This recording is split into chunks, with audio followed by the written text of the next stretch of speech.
작년에 이 플러싱이라는 지역에서 한국 남매를 노예처럼 부린 사건이 있었습니다.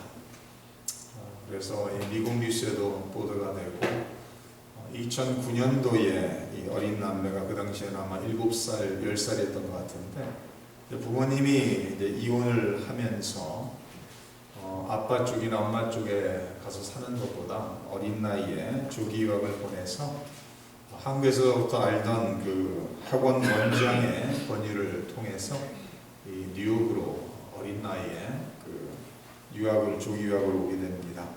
그래서 2009년에서 2015년 동안 6년 동안 어린 남매가 그 원장이라는 사람 집에 살면서 먹을 것도 제대로 먹지 못하고 학대를 받아가면서 완전히 노예 취급을 받고 6년이라는 세월을 플러싱이라는 지역에서 지내다가 결국은 그 어린아이들이 그 맞은 흔적이 이제 발견이 되게 되고 그 아이들이 다니는 학교에서 개입을 해서 법적인 지금 원장이라는 여자가 지금 그 재판을 기다리는 상황에 있다고 합니다.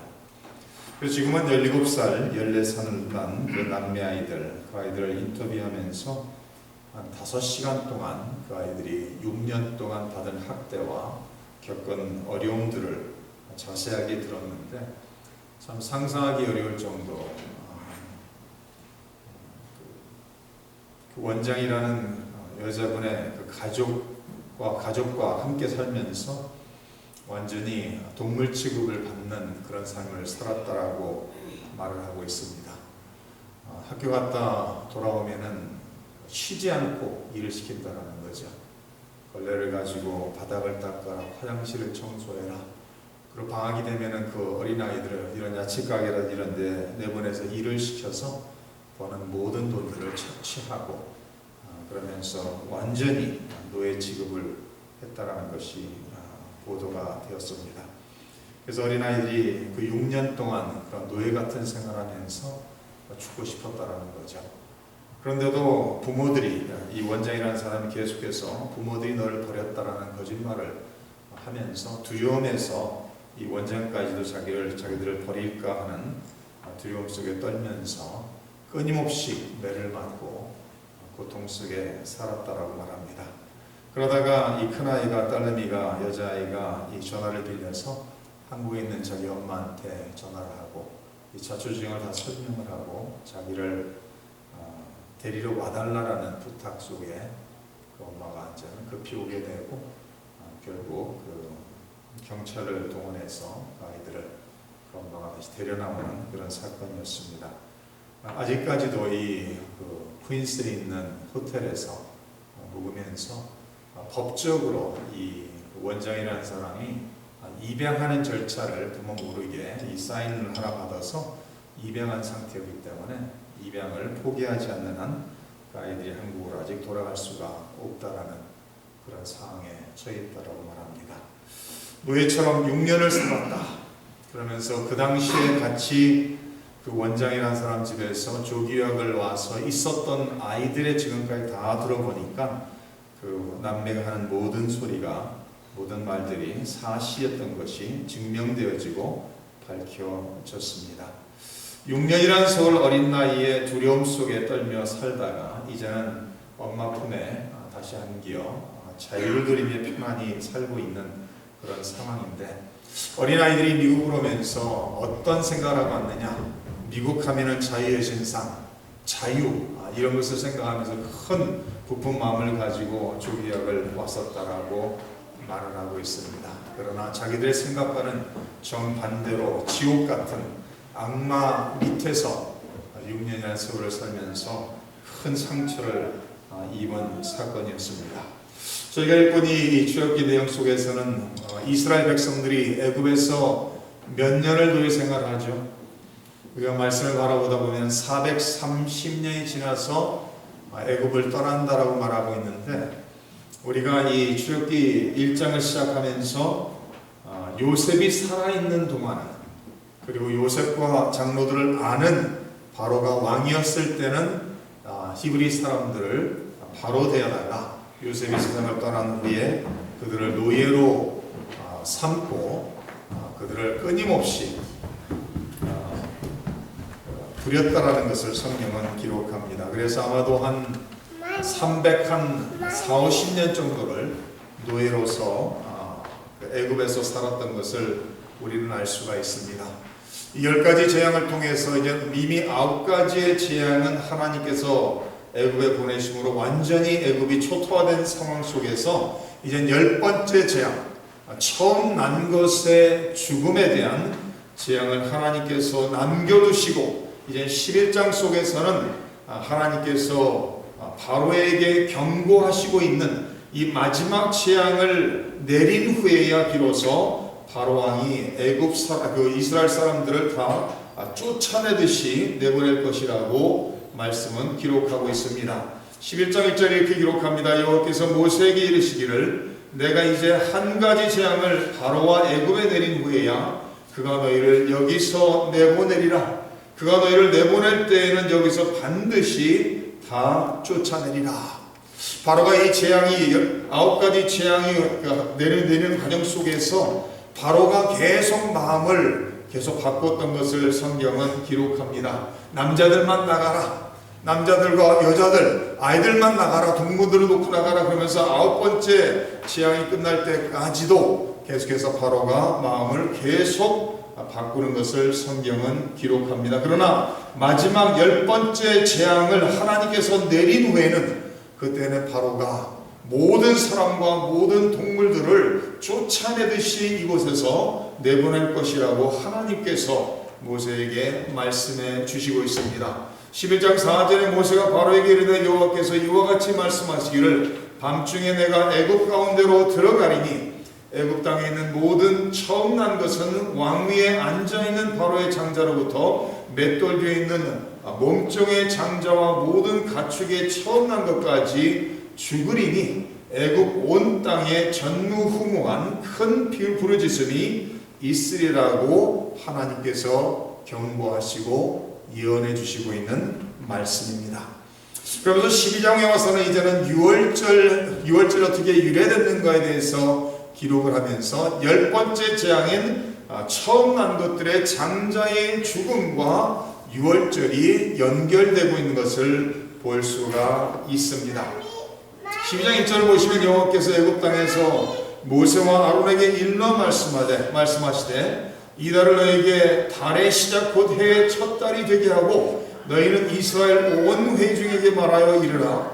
이달 열흘에 너희 각자가 어린 양을 잡을지니 각 가족대로 그 식구를 위하여 어린 양을 취하되 그 어린 양에 대하여 식구가 너무 적으면 그 집의 이웃과 함께 사람 수를 따라서 하나를 잡고 각 사람이 먹을 수 있는 분량에 따라서 너희 어린 양을 계산할 것이며 너희 어린 양은 흠없고 1년 된 수컷으로 하되 양이나 염소 중에서 취하고 이달 나흘날까지 간직하였다가 해질 때 이스라엘 회중이 그 양을 잡고 그 피를 양을 먹을 집 좌우 문설주와 임방에 바르라고 기록하고 있습니다. 1년 된 수컷 양이나 염소를 준비하였다가 14일이 됐을 때 그날에 오후가 됐을 때 그 양을 잡고 만약에 그 양 한 마리를 먹기에 가족이 적다면은 다른 이웃과 함께 그 양을 잡고 함께 먹기 위해서 그 양을 잡으라고 말씀하시고 있습니다. 그리고 그 양을 잡은 후에 그 피를 문설주에 바르라고 7절에 기록된 대로 그 집 좌우 문설주와 임방에 바르라고 기록하고 있습니다. 그러나 그 고기를 불에 구워서 무교병과 쓴 나물과 아울러서 먹고 날것으로나 물에 삶아서 먹지 말고 머리와 다리와 내장을 다 불에 구워 먹고 아침까지 남겨두지 말며 아침까지 남은 것은 곧 불사르라고 말씀하십니다. 너희는 이것을 이렇게 먹을지니 허리에 띠를 띠고 발에 신을 신고 손에 지팡이를 잡고 급히 먹으라라고 말씀하시면서 바로 이것이 여호와의 유월절이라고 말씀하시고 있습니다. 다시 말해서 애굽을 떠날 모든 준비를 다 하고 오후가 되고 저녁이 됐을 때 그 양을 잡고 그 피를 문설주에 바른 후에 그 고기를 구워서 먹되 무교병과 쓴 나물과 함께 먹으라는 거예요. 그러면서 이것을 이 유월절을 영원히 지킬 규례라고 말씀하시고 있습니다. 14절을 보시면은 너희는 이 날을 기념하여 여호와의 절기를 삼아 영원한 규례로 대대로 지키라고 말씀하시고 있습니다. 이 문설주에 발라진 그 피를 죽음의 사자가 지나가다가 문설주에 피가 발라져 있다면은 그 집을 지나갈 것이라고 pass over 하겠다라고, 그래서 유월절이 바로 pass over라고 불려지죠. 그래서 죽음의 사자가 피가 있는 문설주에 피가 발라져 있는 그 집마다 그 집은 들어가지 않고 지나감으로써 그 모든 집에 있는 장자, 그 모든 집 안에 피를 바른 그 집 안에 있는 모든 장자들은 하나님께서 살려주시겠다라고 약속을 하시고 있습니다. 그래서 이스라엘 백성들은 하나님의 모세를 통해 주신 모든 명령을 받고 그 명령대로 14일이 되었을 때 그 1년 된 수컷 양이나 염소를 잡고 그 피를 문설주에 바른 후에 그날 저녁에 그 고기를 구워서 무교병과 쓴 나물과 함께 먹으면서 마지막 재앙이 임하기를 기다리고 있는 것을 우리는 볼 수가 있습니다. 9가지 재앙을 통해서 애굽의 나라 전체가 모든 백성들에게 하나님은 오직 이스라엘 백성들이 유대인들이 믿는 하나님만이 유일하신 살아계신 여호와이신 것을 증명하고 그 9가지 재앙을 통해서 하나님께서 애굽에서 믿는 모든 신들, 우상들을 다 심판하시고 멸하시는 것을 볼 수가 있습니다. 오늘 본 말씀 12절을 보시면은 이런 말씀을 기록합니다. 내가 그 밤에 애굽 땅에 두루 다니며 사람이나 짐승을 막론하고 애굽 땅에 있는 모든 처음 난 것을 다 치고 애굽의 모든 신을 내가 심판하리라. 나는 여호와니라. 애굽에 있는 모든 신을 하나님께서 심판하시고 멸하신다라고 말씀하고 있습니다. 애굽 사람들은 다양한 물, 그 강신으로부터 시작해서 나일 강신으로부터 시작해서 수많은 신들을 우상으로 만들고 그 신들을 섬겼습니다. 그러나 여기 10번째 재앙을 통해서 처음 난 것들, 장자의 죽음의 재앙을 통해서 하나님께서 애굽 사람들이 믿는 이 아이시스라는 신, 이 어린아이들을 보호한다라는 그 여신을 하나님께서 심판하시고 멸하시는 것을 볼 수가 있습니다. 그리고 바로 왕도 신이라고 생각하며 그 바로 왕의, 그 시대 바로 왕의 대를 이을 그 첫째 아들을 죽이는 이 재앙을 통해서 바로가 신이 아닌 것을, 그 아이시스라는 아이들을 보호하는 그 우상이 신이 아닌 것을 하나님께서 이 마지막 10번째 재앙을 통해서 하나님께서 보여주시는 것을 우리는 알 수가 있습니다. 12장 24절에 가서 이런 말씀을 기록합니다. 너희는 이 일을 기회로 삼아 너희와 너희 자손이 영원히 지킬 것이라. 너희는 여호와께서 허락하신 대로 너희에게 주시는 땅에 이를 때에 이 예식을 지킬 것이라.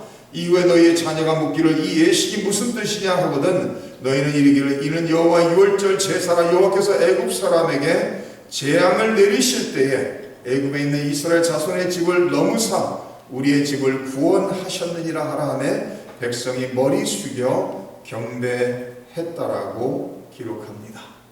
그리고 유월절에 참여할 수 있는 사람들은 유대인들이고, 만약에 유대인들이 아니라면은 할례를 받은 이방 사람들에 한해서 유월절에 참여할 수 있다라고 12장 마지막 부분에서 말씀은 기록하고 있습니다. 이 유월절은 10번째 재앙과 연결되며 이 유월절을 통해서 하나님께서 이제는 마지막 재앙을 애굽에 보내심으로써 애굽에 있는 모든 처음 난 것들, 모든 장자 바로의 첫째 아들로부터 시작해서 종의 노예들의 첫째 아들, 그리고 모든 가축들 동물들의 처음 난 것까지 하나님께서 한순간의 죽음의 사자를 통해서 다 죽이심으로써 이제는 하나님께서 하나님의 택한 백성들을 문설주에 받은 피로 인해서 그들을 보호하시고 결국은 애굽에서 인도해 내시는 그 기적적인 역사를 이루시는 것을 볼 수가 있습니다.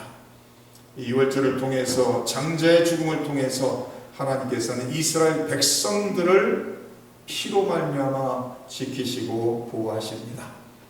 이 문설주에 발랐던 그 피를 신약 성경에 와서는 바로 예수 그리스도가 어린 양이라고, 예수 그리스도가 흘린 피로 말미암아 하나님의 택한 모든 백성들이 구원을 받을 수 있다라는 것을 기록하면서 말씀하시면서 바로 유월절과 예수님과를 연결시키는 것을 우리는 신약 성경을 통해서 볼 수가 있습니다. 요한복음 1장 29절에 이튿날 요한이 예수께서 자기에게 나오심을 보고 이르되 보라 세상 죄를 지고 가는 하나님의 어린 양이다. 하나님의 유월절이라고 기록하고 있고 신약 성경에 와서는 예수님이 바로 하나님의 어린 양, 하나님께서 하나님의 택한 백성들을 구원하시기 위해서 보내신, 희생하시기 위해 보내신 어린 양이라고 말씀은 기록하고 있습니다. 바로 예수 그리스도가 흠없는 유월절 어린 양이라고 성경은 기록하고 있습니다. 베드로전서 1장 19절에도 오직 흠없고 점없는 어린 양 같은 그리스도의 보배로운 피로 된 것이라고 말합니다. 고린도전서에도 우리의 유월절 양 곧 그리스도께서 희생되셨느니라. 유월절에는 어린 양이 희생됨으로써 하나님의 백성들을 그 피로 말미암아 보호하셨다라고 기록하고 있습니다. 그러나 이제는 예수님을 통해서 예수님이 흘리신 보혈의 피로 말미암아 하나님의 택한 모든 백성들이 믿음으로 영원한 구원을 받게 됐다라고 성경은 가르치고 있습니다. 이스라엘 백성들의 구원은 육적인 구원이었죠.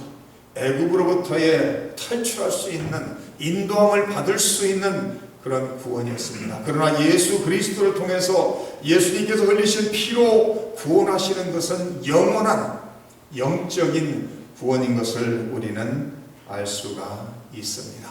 피 흘림을 통하지 않고는 피 흘림이 없이는 구원받을 수 없다라고 성경은 기록합니다. 이스라엘 백성을 구원하는데 수많은 어린 양의 피로 말미암아 하나님의 백성들을 하나님께서 보존하시고 하나님께서 보호하시고 구원해내십니다.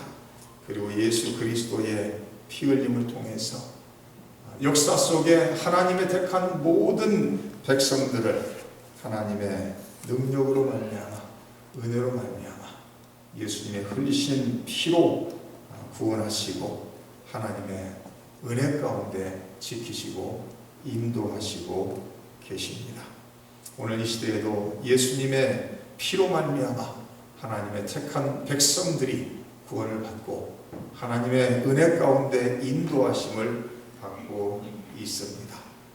구약시대에 이스라엘 백성들을 애굽에서 인도해내시기 위해서 희생하신 그 어린 양의 피가 이제는 역사 속에 하나님의 택한 모든 백성들을 구원하시기 위해서 예수 그리스도의 피를 흘린 그 희생을 통해서 하나님의 택한 모든 백성들을 구원하시는 기적의 역사가 오늘 이 순간에도 일어나고 있습니다.